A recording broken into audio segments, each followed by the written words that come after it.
नमस्कार, बहुत बहुत स्वागत है आपका बुलेटिन में। मैं हूं आपके साथ राजश्री धवाइत और पांचवें चरण की वोटिंग जारी है और पल पल की अपडेट लगातार आप जनता टीवी पर देख रहे हैं।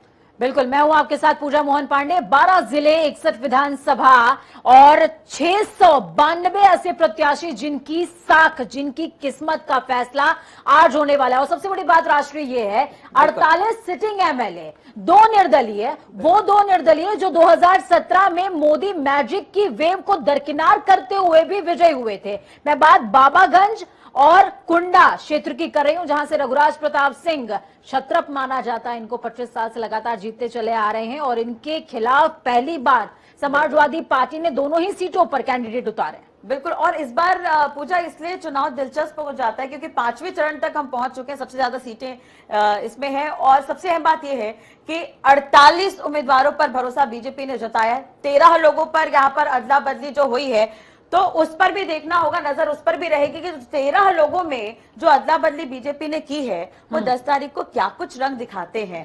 खैर, इसी बीच ये बड़ी खबर निकलकर सामने आ रही है पूजा, उस पर भी बात कर लेते हैं। बिल्कुल, कुंडा में सपा प्रत्याशी पर हमला हुआ है। सपा प्रत्याशी गुलशन यादव, जो कि राजा भैया के कभी चहीते रहे थे, उनके ऊपर हमला हुआ है। गुलशन यादव सुरक्षित हैं, लेकिन तोड़फोड़ हुई है। कुंडा में पहाड़पुर के पास गाड़ी पर हमला हुआ है। सपा प्रत्याशी ने पुलिस पर मिलीभगत का आरोप लगाया। कुंडा में बूथ का जायजा लेने निकले थे गुलशन यादव, तभी उनके ऊपर हमला हो गया। सपा ने ट्वीट करते हुए चुनाव आयोग से ये बात बोली है। उन्होंने साफ तौर पर कहा है कि पुलिस की मिलीभगत है राजा भैया के साथ में, इसी वजह से इस तरीके की चीजें देखने को मिल रही हैं। और सबसे बड़ी बात राष्ट्रीय ये है कि कुंडा क्षेत्र की जब हम बात करते हैं और जैसे जैसे ये चुनाव अब अवध से पूर्वांचल की तरफ आगे बढ़ रहा है, इस तरीके की घटनाएं देखने को मिलती है। बिल्कुल, कयास यही लगाए जा रहे थे। जब चौथे चरण को लेकर हम बात कर रहे थे तो इस पर भी चर्चा हुई थी कि 5वें चरण में जब चुनाव पहुंचेगा तो प्रशासन के लिए बड़ी जिम्मेदारी होगी कि चुनाव को शांतिपूर्ण निपटाया जाए।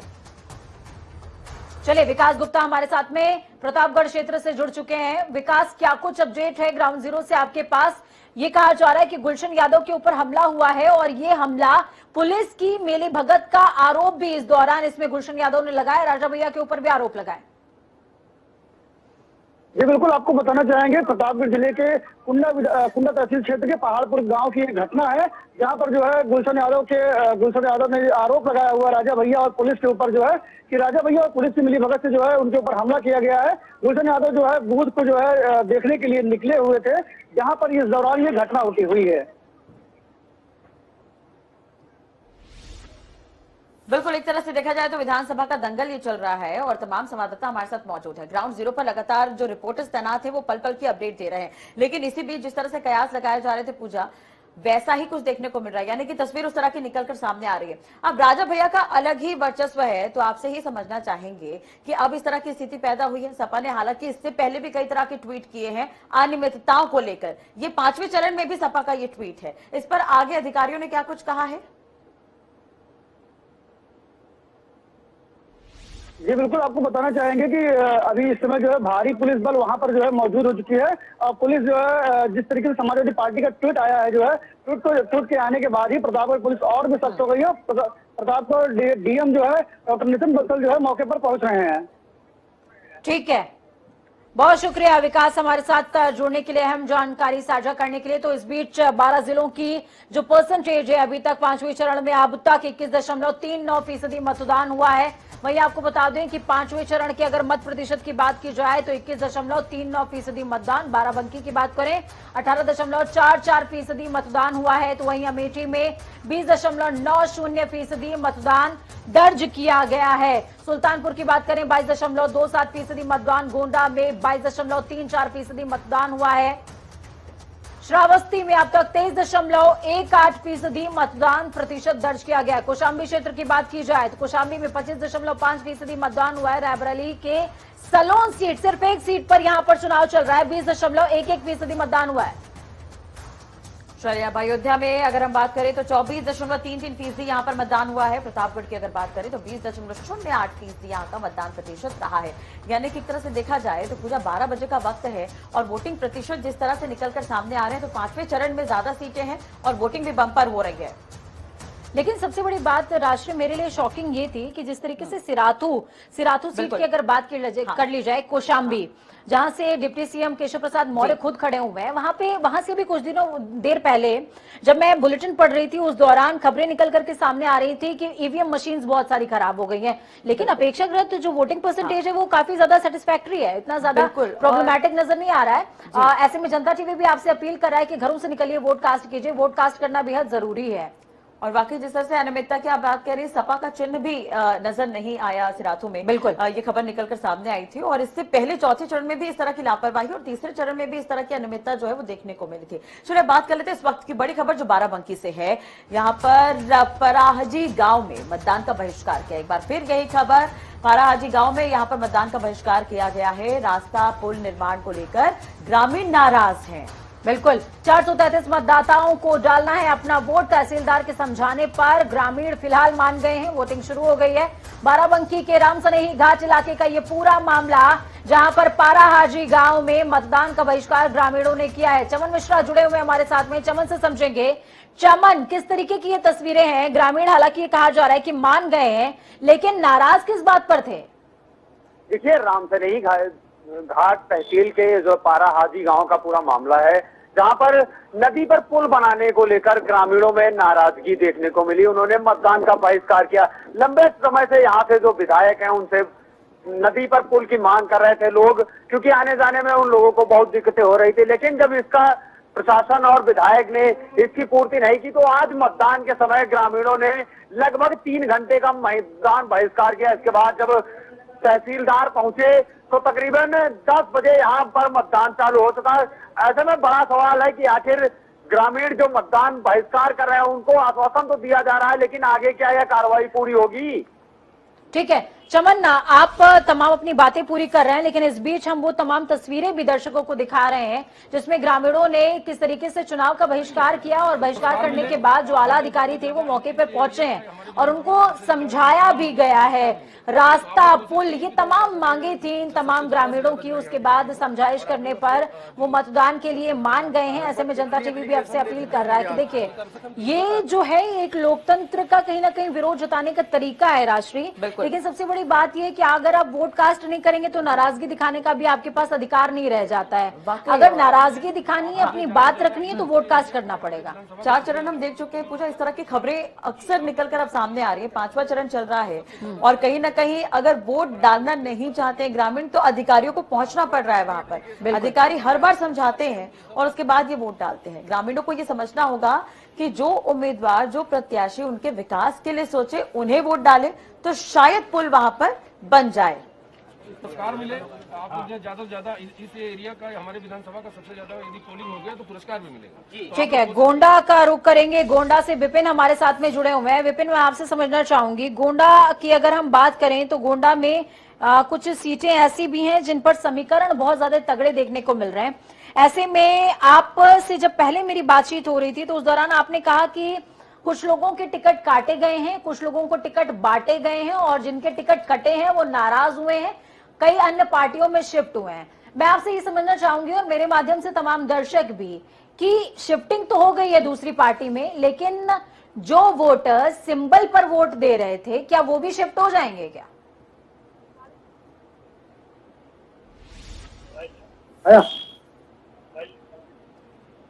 विपिन, आप तक आवाज पहुंच पा रही है? जी आ रही है।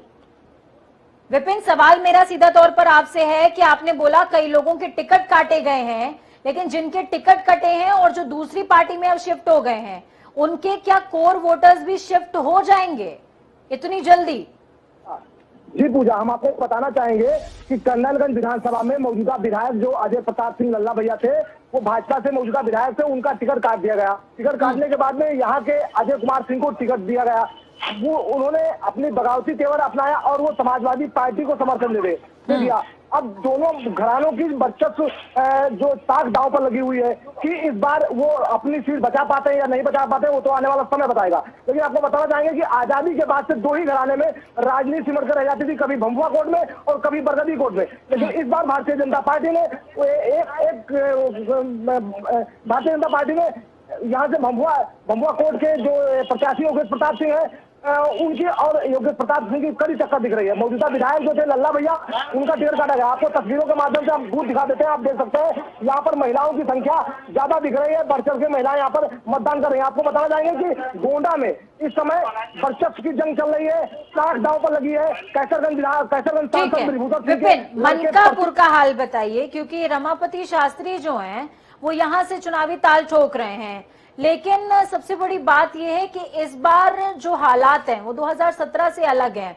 इस वजह से सवाल जायज है कि लोग क्या रमापति शास्त्री को अभी भी 2017 के जैसा ही पसंद कर रहे हैं, या फिर जो उनकी पसंद है उसमें ऊपर नीचे का भाव आ गया?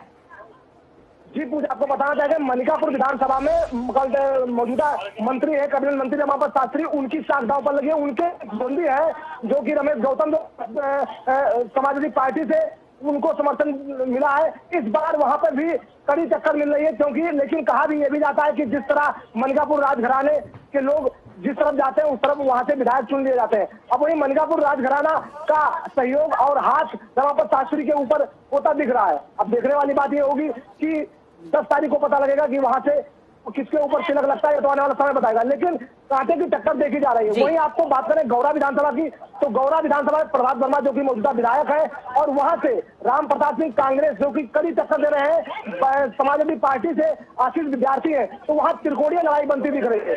यही बात करें हम कचरा विधानसभा की, तो बावन सिंह मौजूदा विधायक है और विनोद शुक्ला जो बसपा से आए हैं, और समाजवादी पार्टी से बैजनाथ दुबे जी है, तो वहां भी त्रिकोणीय लड़ाई चल रही है। लेकिन सबसे ज्यादा दिलचस्प जो हॉट सीट है वो 2 सीट है, कर्नलगंज और सदर।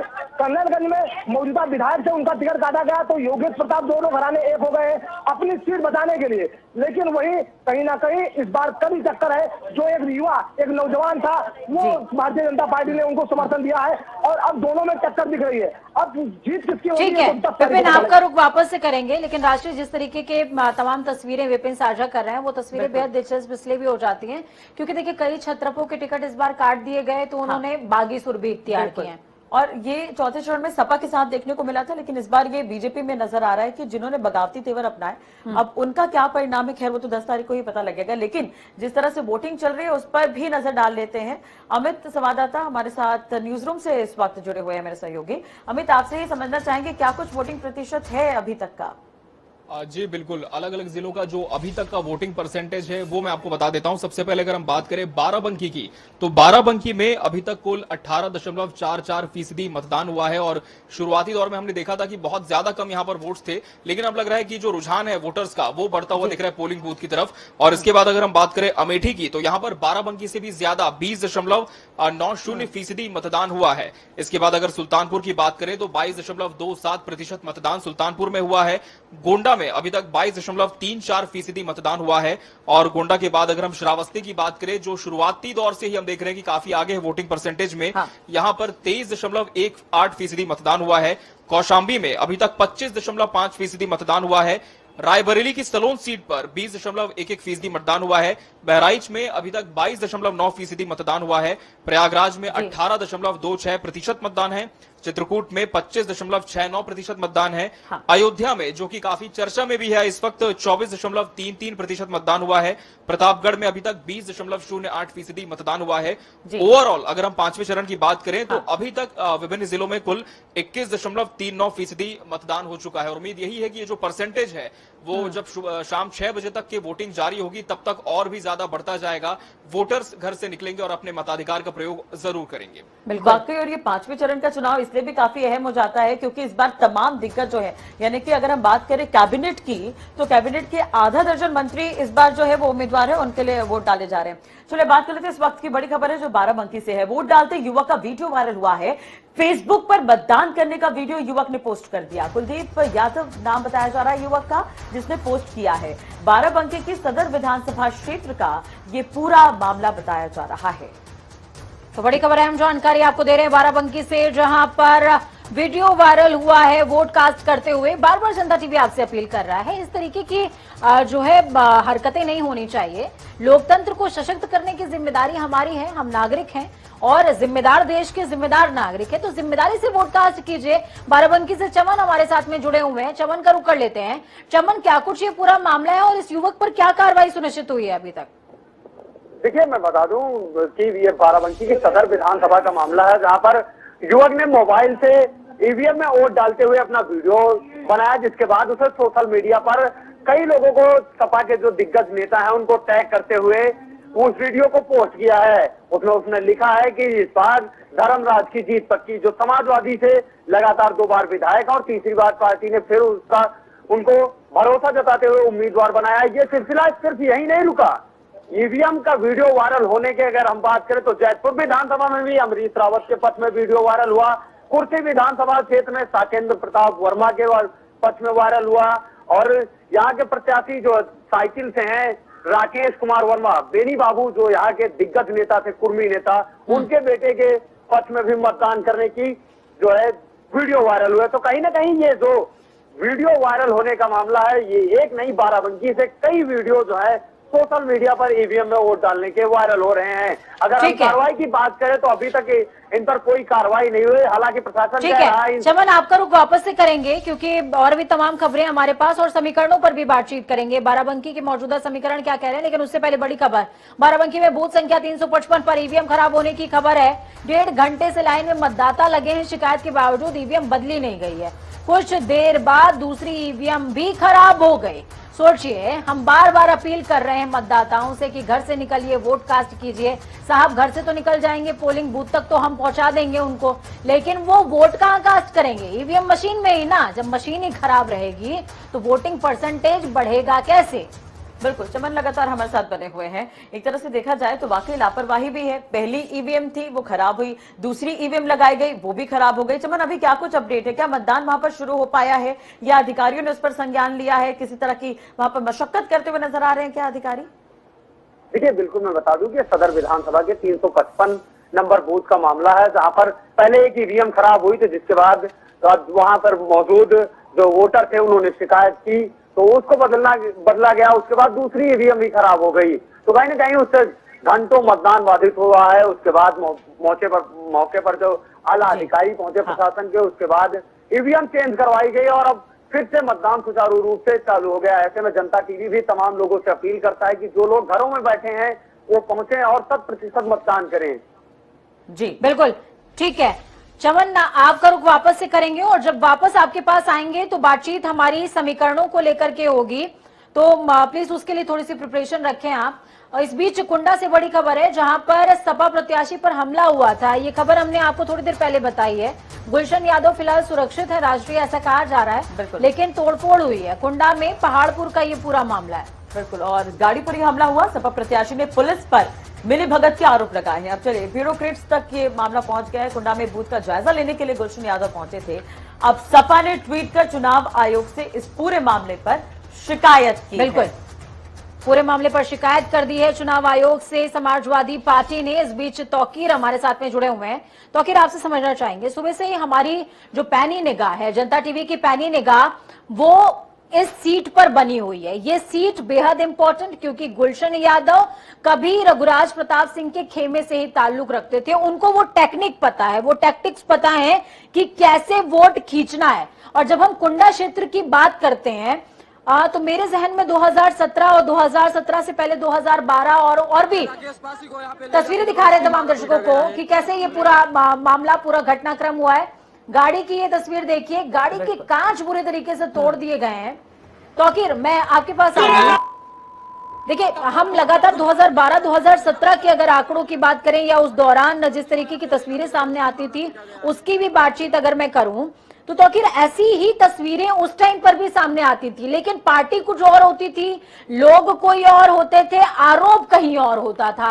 लेकिन इस बार चूंकि लड़ाई सीधे तौर पर समाजवादी पार्टी और रघुराज प्रताप सिंह की जनसत्ता दल लोकतांत्रिक के बीच में है, तो आरोप प्रत्यारोप भी इन दोनों के बीच में देखने को मिल रहे हैं।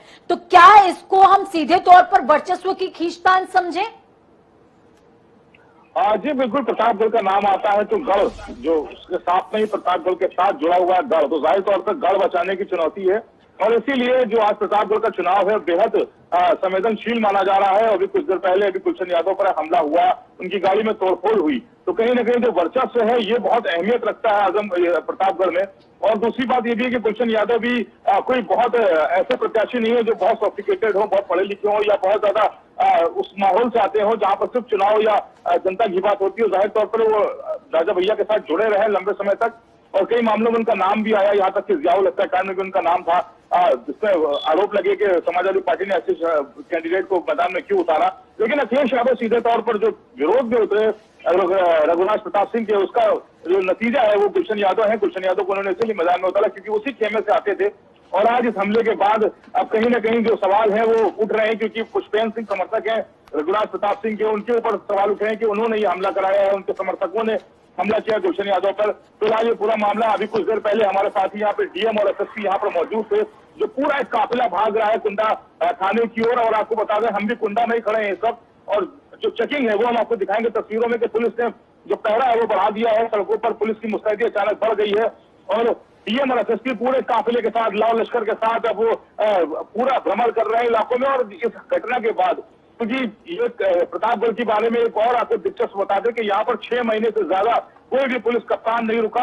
ये पिछले कई महीनों से देखा और तौकीर, जब आप 6 महीने का जिक्र कर रहे हैं, मेरे जहन में राजा भैया के वो तमाम साक्षात्कार आ रहे हैं जिसमें उनसे बार बार ये सवाल पूछा जाता है कि भैया प्रतापगढ़ में तो कोई कप्तान रुकना नहीं चाहता है, मामला क्या है? उन्होंने कहा हम नहीं जानते, एडमिनिस्ट्रेशन हमारे अधिकार क्षेत्र में आता नहीं है। ठीक है तौकीर, मैं आपसे ये भी समझना चाहूंगी, देखिए अभी बेती से क्या किसी तरह की कोई हवा उठी है क्या? रघुराज प्रताप सिंह की तरफ से किसी तरह का कोई बयान आया है गुलशन यादव को लेकर के या इस पर्टिकुलर हमले को लेकर के, क्योंकि सीधा अटैक उन्हीं के ऊपर है? देखिए ये दूसरी बार ऐसा है कि गुलशन यादव ने इस तरह के आरोप लगाए, लेकिन आज जो तस्वीरें आई जिसमें गाड़ी में तोड़फोड़ हुई है, इसके पहले समाजवादी पार्टी के एक और प्रत्याशी अभय सिंह जो अयोध्या के प्रत्याशी हैं, अयोध्या के प्रत्याशी हैं, मुख्तार अंसारी करीबी बताए जाते हैं, वो भी बाहुबली कहलाते हैं। उनकी गाड़ी पर भी हमला हुआ था और उनको 5 लाख में चलते हुए बाद में रिहा किया गया, क्योंकि दोनों पर ही आरोप लगे थे, जिसमें कप्पू तिवारी उसमें प्रत्याशी थे और एक तरफ से अभय सिंह। तो जाहिर तौर पर अब ये दूसरा मामला यहाँ से गुलशन यादव का है। तो पहले भी इस तरह की शंकाएं समाजवादी पार्टी ने जताई थी चुनाव आयोग में कि ये वो लोग हैं या वो जगह है जहां पर कुछ अप्रत्याशित घटनाएं हो सकती हैं। मुस्तैदी के लिए कहा गया था, कुछ अधिकारियों को बदलने के लिए भी अखिलेश यादव लगातार सवाल उठा रहे थे। इसमें एडीजी लॉ एंड ऑर्डर और गृह सचिव अग्निश अवस्थी का भी नाम था कि इनको भी यहाँ से हटाया जाए वरना चुनाव निष्पक्ष नहीं हो सकेगा। इसके लिए उन्होंने लिखित तौर पर भी चुनाव आयोग पर एक बैठक दिया था। लेकिन आज जो तस्वीरें आई हैं वो कहीं थोड़ा सा चौंकाने वाला जरूर है, लेकिन अप्रत्याशित नहीं है। इसके बारे में पहले से एक शंका जरूर बनी हुई थी कि प्रतापगढ़ में कुछ भी हो सकता है, क्योंकि जब पुलिस कप्तान यहाँ नहीं रहना चाहते, जब पुलिस यहाँ पे सुरक्षित अपने आप को महसूस नहीं करती, तो इस प्रतापगढ़ में आखिर चुनाव निष्पक्ष कैसे होंगे? तो फिलहाल आज भी गुलशन यादव के हम कुछ देर बाद ही वहां पहुंचने वाले हैं और गुलशन यादव के करीब भी पहुंचेंगे कोशिश। ठीक है तौकीर, आपने बेहद अहम जानकारी हमारे साथ में साझा करी है। लेकिन इस बीच तौकीर मैं आपको ये भी बात बता दूं कि उस क्षेत्र से विशेष लगाव या उसके समीकरण पे विशेष दिलचस्पी इसलिए भी है क्योंकि मेरी जो जड़ भूमि आती है वो प्रतापगढ़ क्षेत्र से ही आती है। तो राजा भैया का वर्चस्व मैं बचपन से ही सुनती आई हूँ। अब ऐसे में सबसे बड़ी बात यह है कि आप लगातार इस तरीके की तस्वीरें राष्ट्रीय देख रहे हैं, और जब ये मैं बार बार इस बात का जिक्र कर रही हूँ कि पूर्वांचल की तरफ जैसे आगे बढ़ेंगे वैसे वैसे ये तस्वीरें और ज्यादा आती जाएंगी। और उन्होंने ठीक भी कहा है कि एक तरह से अप्रत्याशित नहीं है, यानी कि पहले से इसका अंदाजा लगाया जा रहा था। आगे भी अपडेट हम लेते रहेंगे, फिलहाल यहाँ रुकना होगा एक छोटे से ब्रेक के लिए। जल्द हाजिर होंगे, बने रहिए हमारे साथ।